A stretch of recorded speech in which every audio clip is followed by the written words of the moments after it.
I was fortunate enough to do more carvings that relate very closely to this work from this period. I was fascinated when James came to me there and he was interested in commissioning the carving for Balthasar. Constantly got to be aware where the carving tool is, because it dishes down deeper here than back to the surface. That, compared to that, you're now bringing to my attention, that's not so obvious, but you're drawing attention to that, and I can now see the sort of scale type thing, leaf or whatever similar to these petals. It's wonderful.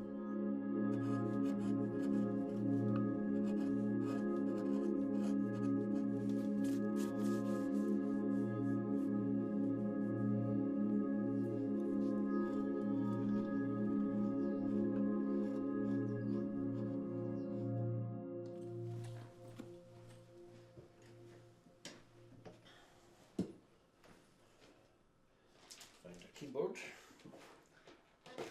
There. Put the keyboards here. So I travelled around Scotland being a salesman. When I'm looking at the route map for driving to my sales appointments, I would see Castle on this map. I was like, oh, that sounds interesting. I'm going that way. I'll stop, park the car, and I'd get out the car and walk through fields for maybe half a mile to grass this high. And if anybody saw me, they'd think, what is that man doing? His business suit, you know, there was pinstripe, traditional business suit. And so I come across these spectacular ruins.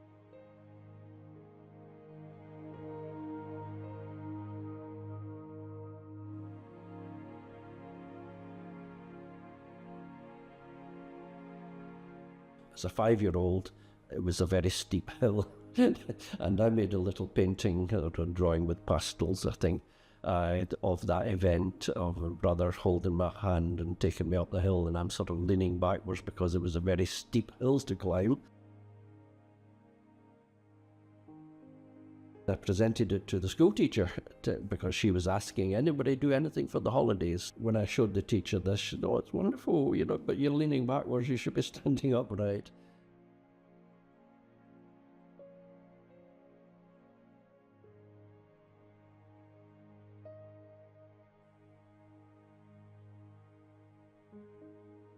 One of my brothers took me to Ardrossan. He had been there just after the Second World War in a convalescent home. The Glasgow City Council had sent families to recover from the horrors of war. And this brother was going back for his nostalgic trip. And we visited that particular home. And then he took me up to the castle.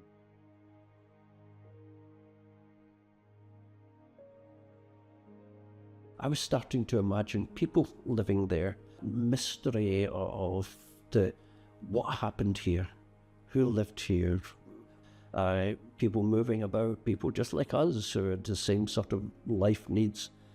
But the thing that really hurt was it was a ruin.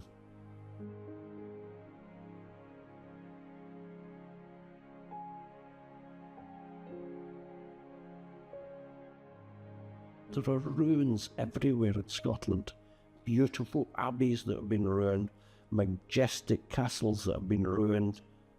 They have no economic value. In fact, they're a burden because they have to be maintained but don't generate income. And that started me in the journey of, right, if nobody else is going to restore a castle, I will.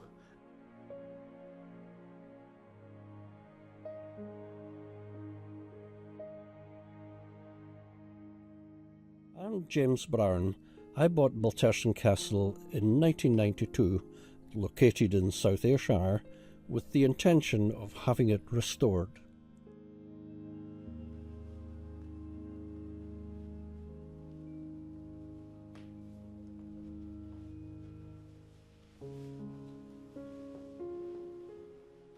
Yeah, so it had, as most people do in life when they're going looking for a new house or something, they have their checklist, you know, the little boxes, it ticks all the boxes, so to speak. and I certainly wanted one of high architectural and historic value.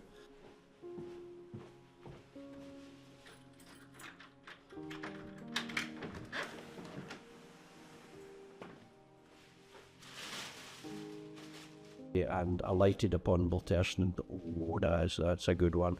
That ticks most of the boxes. And actually travelled from the north of England from Cheshire to Ayrshire. I never found it and drove back disappointed.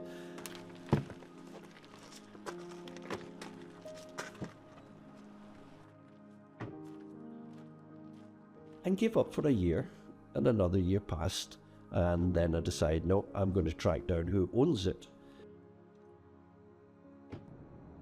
And I contacted the owners, and after about a year of trying to remind them, and they were slow to respond, they finally said, okay, we'll sell to you.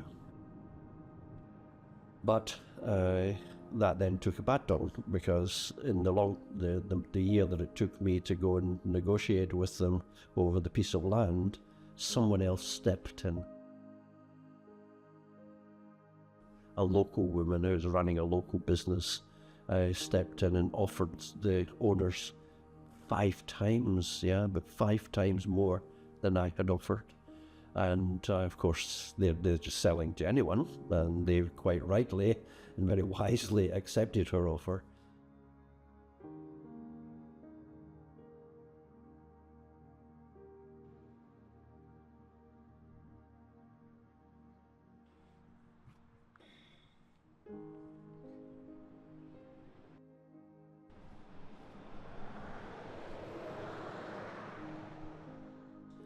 People nowadays will not believe it, since they read newspapers online.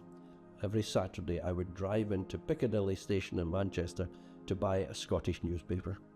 The Glasgow Herald, as it was called then, it's now the Herald. I wouldn't touch that rag with a barge pole, but back then it was the best thing I could get for Scottish news. The English papers didn't cover anything in Scotland. And here is this advertisement about Balterson for sale.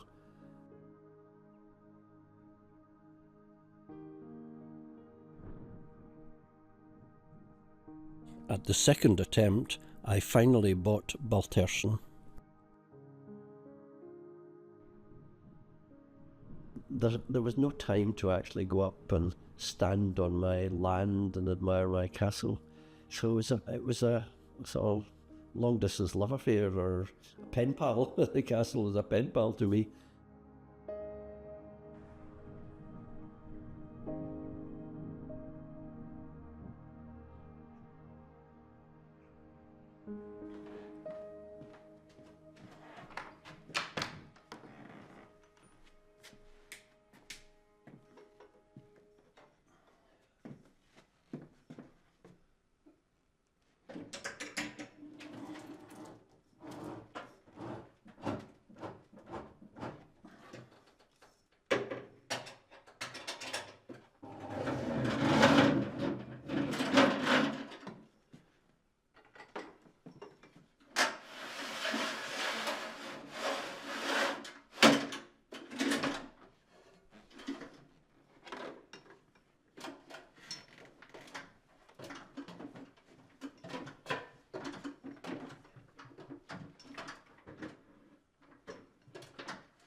As you might imagine, over all the years, there's been a lot of paper gathered, a lot of correspondence, a lot of lever arch files are filled with papers. The law was, if that had been, if Balterson had been made a scheduled ancient monument, I would be breaking the law if I put a shovel into the ground. We didn't know what was underneath, and Historic Scotland said, don't touch anything until you've got planning consent. But we can't make a planning application without knowing what's underneath. So my very kind archaeologist friend, an Irishman, said, you can dig there. They can't stop you. It's not a scheduled ancient monument. Ideally, you should do it under archaeological supervision. So I did it. I became my own archaeologist.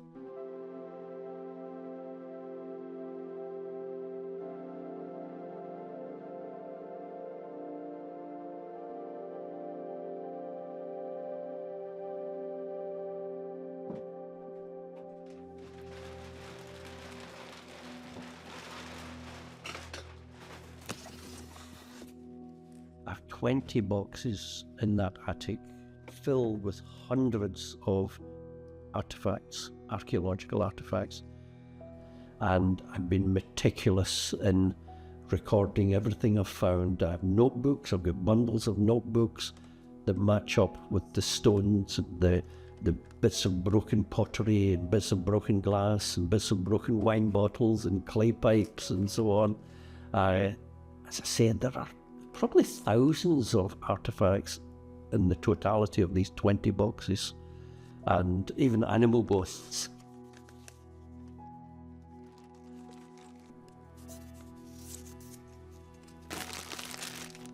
And I've recorded all of these things, the number of hours I've spent, the weather on these particular days. I've kept a journal, so I know the weather, what the weather was like in 1999 when I was up there. Maybe it was snowing or the sun was shining and so on. This is all valuable information that I've gathered. It is too good to throw away.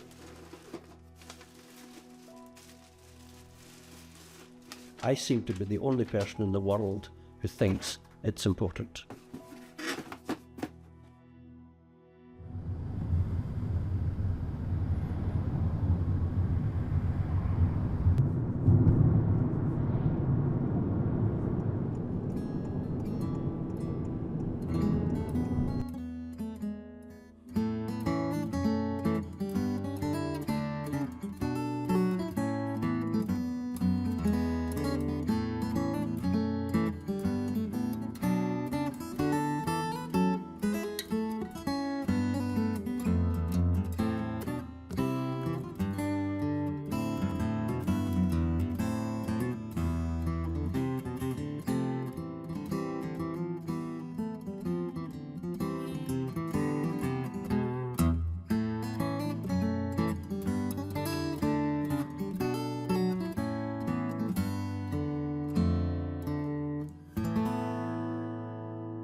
Hello, it's James Brown to see Raymond. Oh yeah, please.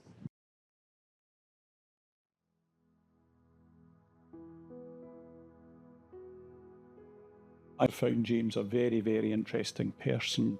His abilities and skills span many things in my view, from having a very good understanding and grasp of the Old Scots language, and that's quite a rare thing, to his amazing knowledge of history, which over the 30 years he has developed himself. He is the consummate, never-ending learner amongst us. That this becomes a tourist attraction, a visitor attraction, that gets combined with the Abbey down this end, then there will need to be a ticket office or a manager's office or whatever, and storing of grass cutting equipment or gardening equipment and so on. So. Yeah.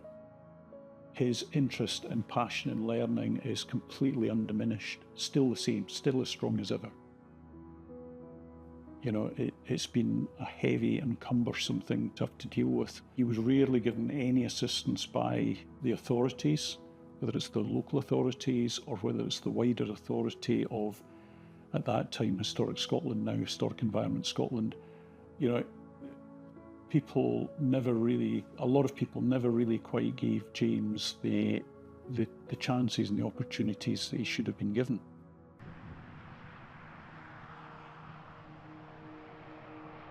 The first planning application went in 1997. The council, that will go through, it will take about 3 months. I have a helmet, a protective helmet, with the number 19 on that helmet. It took 19 months from my planning application going in to being refused. 19 months and many thousands of pounds going towards the castle. And it's not going towards the castle, rather it's going towards professional fees, and still not a single stone lifted upwards. That's what's been going on.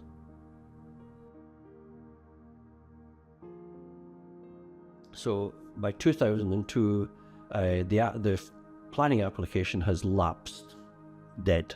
I have to make a new application. So again, you're involved in more business plan expenditure, some more architectural drawings, some more quantity surveyor reports and so on. Problems that may have arisen with Balterson, it is a difficult building in a difficult location. Access is difficult to that building. It sits quite isolated off a main trunk road.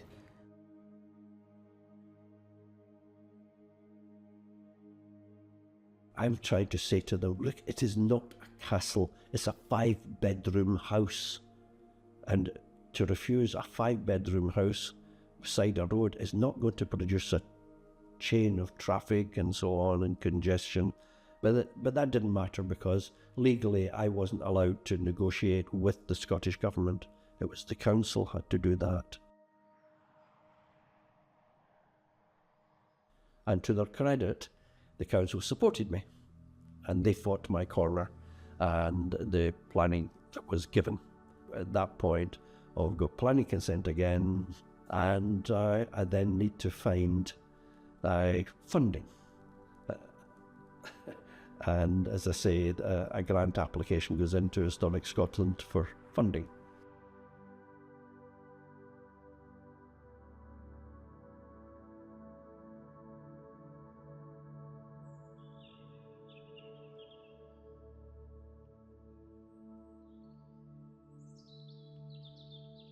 We saw that Barnholm Castle was for sale in 1997, but it took 2 years before we were able to buy it in 1999. And after that, it took 4 years to get all of the permissions that we needed to take this scheduled monument and restore it to a family home.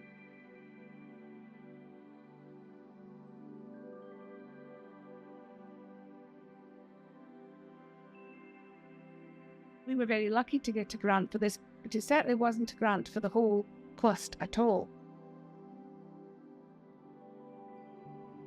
It was a grant for 30% of the building costs. So we had to find a lot ourselves. We had to remortgage our house in Holland in order to raise the funds to do this.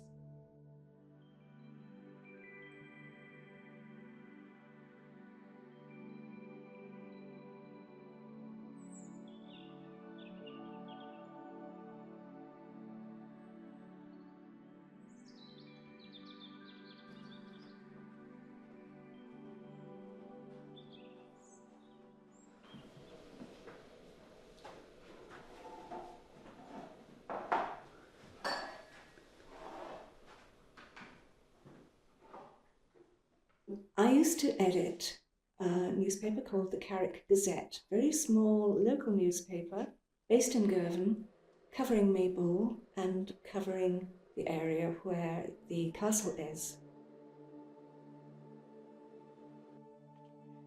And one day, in the planning papers, where I was scouring to find some stories, in a very, very quiet story environment, I found here was a man who was tussling with the council because the officials were making it difficult to get planning consent for the restoration of Balterson Castle. Wonderful. I could see weeks' worth of headlines coming out of this.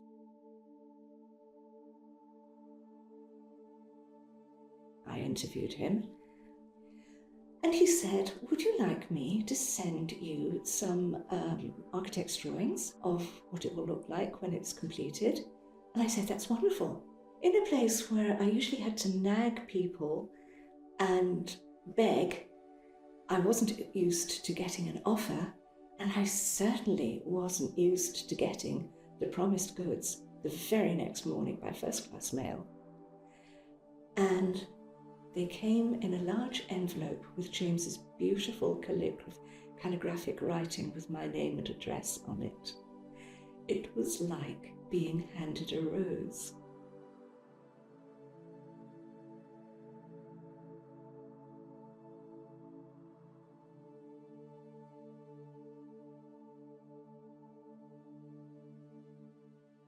So in the process of now trying to find funding, I saw a newspaper advertisement that was inviting people to apply for a business funding, and the TV programme will be about a team of 5 so-called dragons who are business angels, and you pitch your business idea to them. James Brown is looking for £80,000 for 8% of his company. Apart from the castle, what have you got for your £120,000? You maybe see a fence here. It's the only tangible proof of it. Frankly, I didn't have a solid business proposal. It was a romantic business proposal. James, it's a ruin. I suppose my shortcoming is I'm out. All shoulders go down. I walked away with nothing, as the presenter said. But tremendous publicity, and it's alive to this day. Even to this day, I get emails of people commenting and saying, "Oh, I watched you on Dragons Den," because it's shown around the world. It's on the internet. It's on YouTube.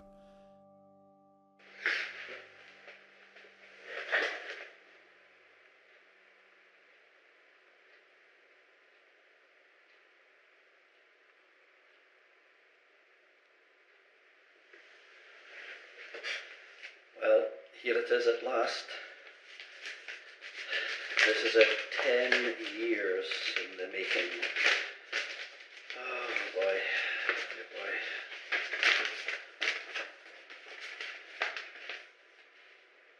I am pleased to advise you that the application has been accepted. Our initial assessment of the information provided by you indicates that a grant should provide sufficient assistance. This is fantastic news. What do I say? After 10 years in the planning and the making. But what I should say is, welcome as this grant offer is, still a lot of work to be done. Effectively, this is the ball coming back into my court. So I've really got to go for it now. Really get the rest of the capital to make this work. Let's hope I do it. It's only half the story. It is only an offer. It's not an award. And at that point, we really knew we had traction. And we also knew that that endorsement would convince other investors to have confidence. We don't give 100% grants just because the way that all that works is that there has to be a contribution from the trust or from the owner as well, and it's just been like that's just how it's. You have to prove then, not just say that you can get 75%, you'd have to show us, demonstrate to us that you actually have that money in your bank account so that you have the total amount of money to restore Balterson. Until then, you cannot start. Do not lift a finger in the building. And that's the next part of the story, really, where the global banking crisis in 2008 killed off the American interest. In the end, sadly, it comes down to money. You know, if you don't have the financial resources to do it, particularly with a larger building, because the bigger the building, the higher the cost, it's fairly linear, then that's your difficulty. But I know that they are very keen and very eager to restore that building. Whether their finances allow it, I don't have the answer for that. You can't compete with a global crisis, because at that time, the pound was $2 to the pound was the exchange rate. So for Americans to buy into Balterson was an expensive business. I've been trying to get money for this project since, 1992 or something, whenever, back in the late 20th century. And here we are at 2008, and we're no further forward. But what we have done is managed to spend a lot of money. How much more do I go on? Will I be doing this from the grave? You have to say, no, hold on, I'm not immortal. I'm reaching my final decade. No, there comes a time when you say, halt. After 16 years of struggle, I decided to sell Baltersen. It was 2007, 2008 when we agreed we would actually put the castle on the market as it is.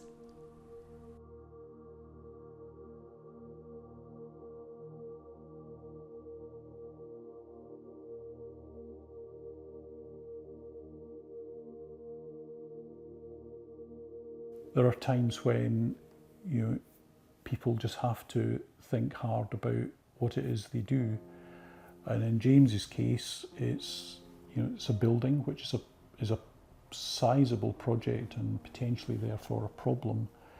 And when you're faced with that at James' now advancing age, you must get to a point when you think you're better to pass this on to someone else who has maybe got better financial resources and perhaps a different age, and I don't mean that in an ageist way, but the fact of life as people get older, their ability to see through lengthy projects does diminish.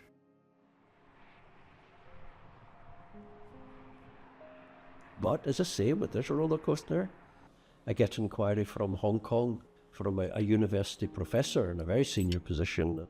And we spent over several months, him asking me lots of questions. Can we do this? So what about Historic Scotland grants? Can I get planning consent, etc.? And I answer all the questions politely. At the beginning, you're really dying to say, show me your money. Let's not mess about, let's cut to the chase. Can you afford this? But you don't. And a key question everybody would ask is, how much will it cost to restore the property?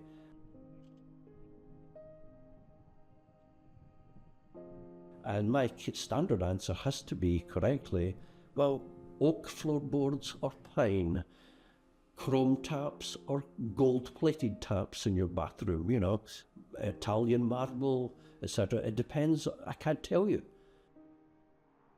The architect recommended that, look, the world has changed since the global banking crisis. The cost of materials keep going up and up and up. So the cost of restoration is near 2 million.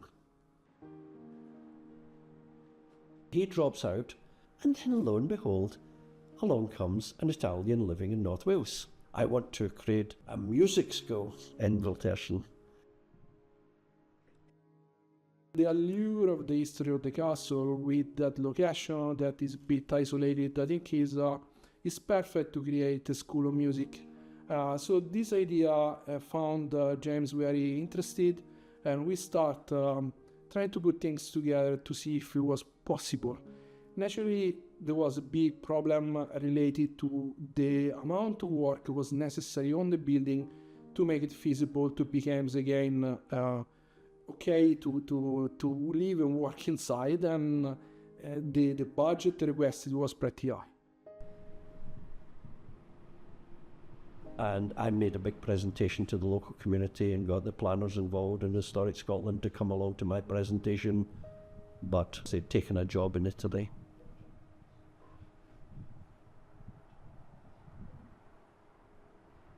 He is now back in contact with me, very keen to buy into Baltersen, and I'm very keen to allow him.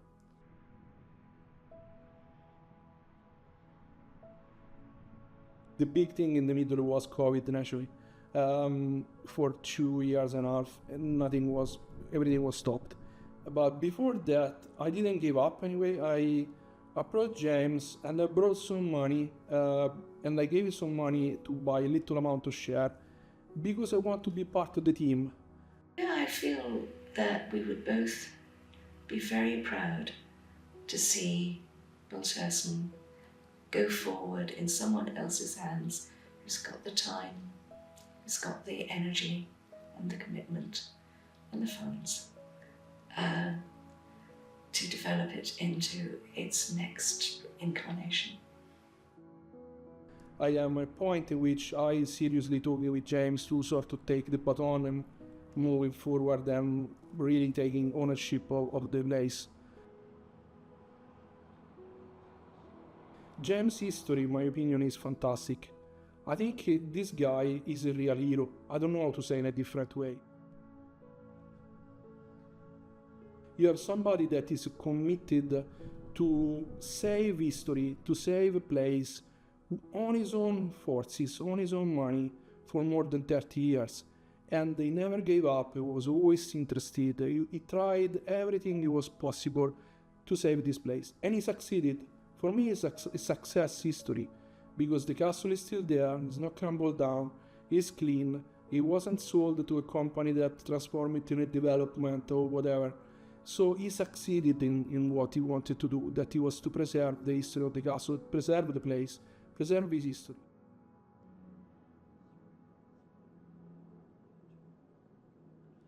It's back, as nature is taking over again. After all my work, I cleared 1,000 tons of stone and soil from here, and I come back and it's all just going back to nature. So there's a degree of sadness, but a degree of pride that looking to the near future, I think this building is going to be saved. I'm convinced that somebody else will fall in love with this building the way I did. And as one door closes, another one will open. Even if I don't have any doors in this castle. But I do feel that there's a heavy heart. But someone will restore it someday.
Michelle.